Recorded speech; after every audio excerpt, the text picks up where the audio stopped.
নমস্কার বন্ধুরা, মানবীর রান্নাঘরে আপনাদের সবাইকে স্বাগত জানাই। আমার আজকের রেসিপি দই কাতলা। অনুষ্ঠান বাড়ির মতো দই কাতলা কিভাবে বানাতে হয় সেটাই আমি আজকে দেখাবো।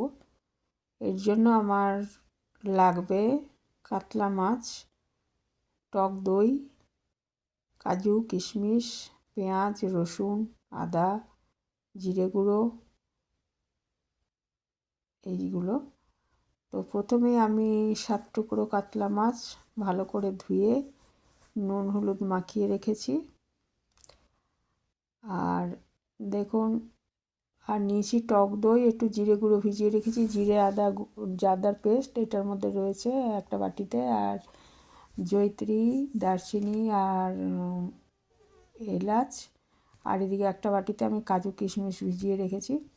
কাজু কিশমিশটা অপশনাল, আপনারা ইচ্ছে করলে নাও দিতে পারেন। সেক্ষেত্রে দইয়ের মধ্যে হাফ চামচের মতো চিনি দিয়ে দেবেন, যাতে টক ভাবটা ব্যালেন্স হয়ে যায়। আর আমি কিশমিশ দিয়েছি বলে আর মিষ্টি দিইনি। এরপরে একটা কড়াইতে আমি 2 চামচ তেল দিয়ে, তেলটা ভালো করে গরম হওয়ার পর ওর মধ্যে একটু নুন দিয়ে দিয়েছি, যাতে মাছগুলো না লেগে যায় কড়াইতে। আর তারপরে আমি ওই 4 টুকরো মাছ এক পিঠ ভেজে নিলাম। মাছটা কড়া করে ভাজবো না, একটু হালকা করে ভাজবো, তাহলেই খেতে ভালো লাগবে। এক পিঠ ভাজা হওয়ার পর অন্য পিঠটা ওই একইভাবে হালকা করে ভেজে নিয়েছি। তারপরে বাকি মাছগুলো আমি একইভাবে ভেজে নিলাম হালকা করে। তারপরে ওই যে ভাজা তেলটা ছিল তার মধ্যেই আমি গরম মশলা ফোড়ন দিয়ে দিয়েছি, অর্থাৎ 2 টুকরো দারচিনি, 4টে এলাচ আর 1 টুকরো জয়িত্রী, এগুলো ফোড়ন দিয়ে দিয়েছি। ফোড়নটা একটু ভাজা গন্ধ ছেড়ে গেলে এর মধ্যে আমি একটা ছোট পেঁয়াজ কুচিয়ে রেখেছি, সেই পেঁয়াজটা দিয়ে ভালো করে ওটা ভেজে নেব। আর রান্নাটা কিন্তু একদম লো আঁচেই করব, আঁচটা বেশি বাড়াবো না। পেঁয়াজটা ভাজা হয়ে যাচ্ছে, ওদিকে আমি 2টো পেঁয়াজ আর কয়েক কোয়া রসুন, এর মধ্যে দিয়ে দিলাম হাফ চামচ নুন। আর ওদিকে একটা পেস্ট বানিয়ে রেখেছি 2টো পেঁয়াজ আর ওই 6-7টা রসুনের। আর আদা বাটাটা তো বললামই জিরে গুঁড়োর সঙ্গে ছিল মেশানো।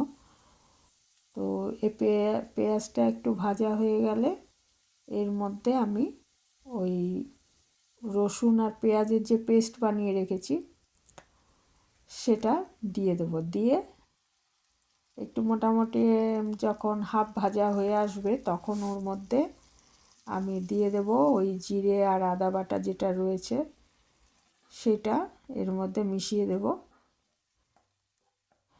দিয়ে এটা ভাজবো আর কি একসাথে। এবং যখন এটা তেল ছেড়ে দেবে তখন তার মানে মশলাটা ভাজা হয়ে যাবে, তখন তেল ছেড়ে দেবে, তখন এর মধ্যে টক দইটা দিতে হবে। আর ওইদিকে আমি লঙ্কার গুঁড়ো, লাল লঙ্কার গুঁড়ো আর কাশ্মীরি লঙ্কার গুঁড়ো একটু রং হওয়ার জন্য এটা দিয়ে দিয়েছি।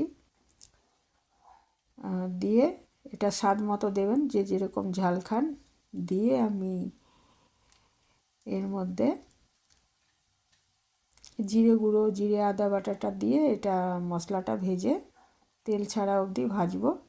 ভেজে টক দইটা একটু ফেটিয়ে রাখতে হবে, হ্যাঁ, ফেটিয়ে রাখলে ভালো হবে আর কি। একটু ফেটিয়ে নিয়ে তারপরে দিতে হবে। এবং টক দইটা দেওয়ার পর কাজু কিশমিশ বাটাটাও দিয়ে দেবো। এই মশলাটা কিন্তু আগেই ভাজা হয়ে যেতে হবে, মানে টক দইটা দেওয়ার পর আর খুব বেশিক্ষণ করব না আর কি, মিনিট 2, বেশিক্ষণ ওটা ভাজা যাবে না আর কি। এই জিরে আদার পেস্টটা দিয়ে দিয়েছি, দিয়ে এটা ভেজে নিচ্ছি ভালো করে যতক্ষণ না তেল ছেড়ে আসে।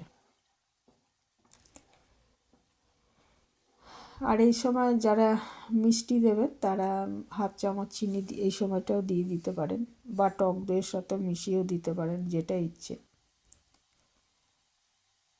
মশলাটা দেখুন ভাজা ভাজা হয়ে গেছে। এরপরে এর মধ্যে আমি ওই ফ্যাটানো দইটা মিশিয়ে দিলাম। আর আঁচ কিন্তু বাড়ানো যাবে না, তাহলে দইটা কেটে যেতে পারার সম্ভাবনা থাকে। দিয়ে এবার এটাকে মিশিয়ে দেবো ভালো মতো 2-3 মিনিট। এর মধ্যে কাজু কিশমিশটাও দিয়ে দেবো, দিয়ে একটু ভালো মতো এটাকে মিশিয়ে একটু একটু হালকাভাবে ভেজে এর মধ্যে আমি পরিমাণ মতো গরম জল দিয়ে দেবো।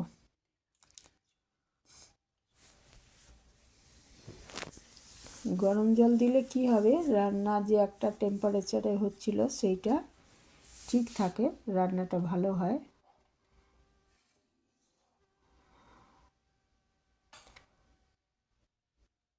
এর মধ্যে এবারে আমি ওই আগে থেকে গরম করে রাখা জল দিয়ে দেবো, এটা ভাজা হয়ে গেলেই 2-3 মিনিট। এটাও দেখুন তেল ছেড়ে আসছে, ওই কাজু আর দইয়ে যে তেল আছে সেটা ছেড়ে আসছে। এরপরে আমি গরম জলটা এর সাথে মিশিয়ে দিলাম আর দিয়ে দিলাম 1/2 চামচ মতো ঘি, আর একটু এলাচ গুঁড়ো এর সময় দিয়ে দিতে পারেন। আর ঘিটা দিয়ে দিলাম, ঘিটা দিলে স্বাদটা ভালো হবে আর কি, ঘিটা দিতে হবে একটু 1/2 চামচ মতো। তারপরে আমি ভাজা মাছগুলো এর মধ্যে দিয়ে দিচ্ছি, দিয়ে ঢেকে 7 মিনিট মতো রান্না করে নেব, 7-8 মিনিট।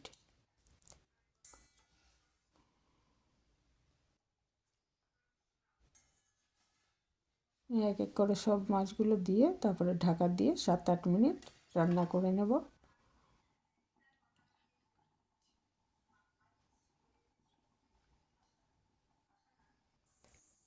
7-8 মিনিট রান্না করার পর দেখুন এরকম হয়েছে, ঝোলটা ফুটে গেছে, তেল ছেড়ে গেছে একদম, আর মাছটাও সেদ্ধ হয়ে গেছে।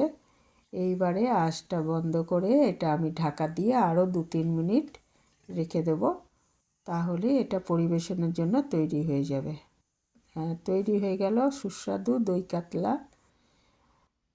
আপনারা কে কে এইভাবে বানান জানাবেন আমাকে। আজ এখানে শেষ করলাম, ধন্যবাদ সবাইকে।